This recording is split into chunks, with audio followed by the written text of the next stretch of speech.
speaking of the money, as Adrienne alluded to, there's a lot of our money that has been going to Southwest. Let's go to this tweet by, of course, Senator Nina Turner, saying from 2020 to 2021, Southwest received $3.7 billion in federal aid, taxpayer money. Southwest CEO makes $9 million a year. If they can afford to pay a CEO that much, they could afford to update scheduling systems. Congressional hearings must happen.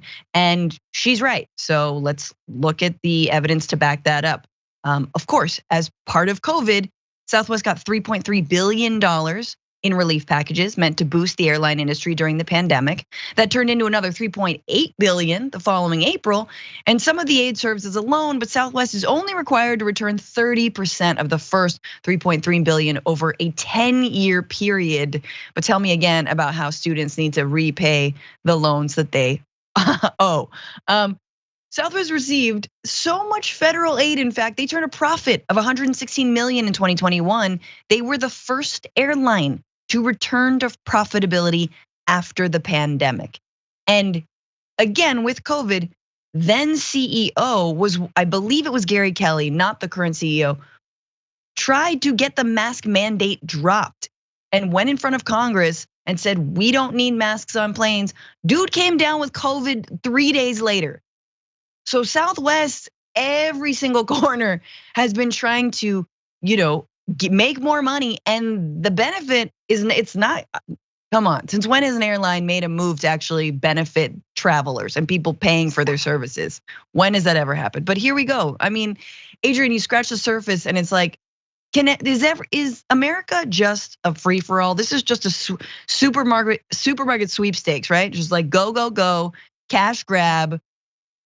Grab our taxpayer money and I don't know. Exactly, like airlines have had their hands in our pockets for quite some time, and it is by way of Congress. The reality is the reason we don't have more commercial railway lines or high-speed rail between these major points that people could actually use to access the cities that they want to go to is because of airliners. Air carriers do not want the competition. And so they have done their damnedest using their lobbyists and everything to box us out and to leave us in positions where we have to rely on them. And then look at this, we're in situations like this, things that they should have prepared for, should have prevented.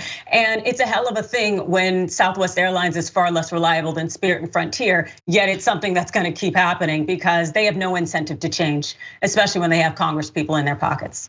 Yes, exactly. I would like to take the CEO of Southwest and duct tape him to one of the chairs, like they do the Karens, Yeah. I appreciate that. Maybe this will teach Southwest to not try to rap when you're landing and they welcome you to a city and the flight attendant busts into a rhyme and you're like, no, please don't do that. Obviously I'm joking. We understand that the crew is on the side of passengers in this situation, but it's just another case of, again, runaway capitalism in this country, as Adrienne said, and right during the holidays.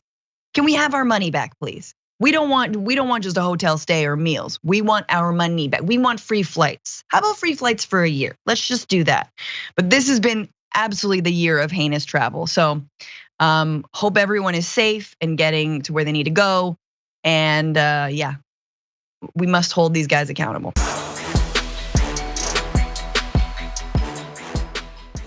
Check out the Damage Report podcast each day, wherever you get your podcasts, whether Pocket Casts or Stitcher or iTunes.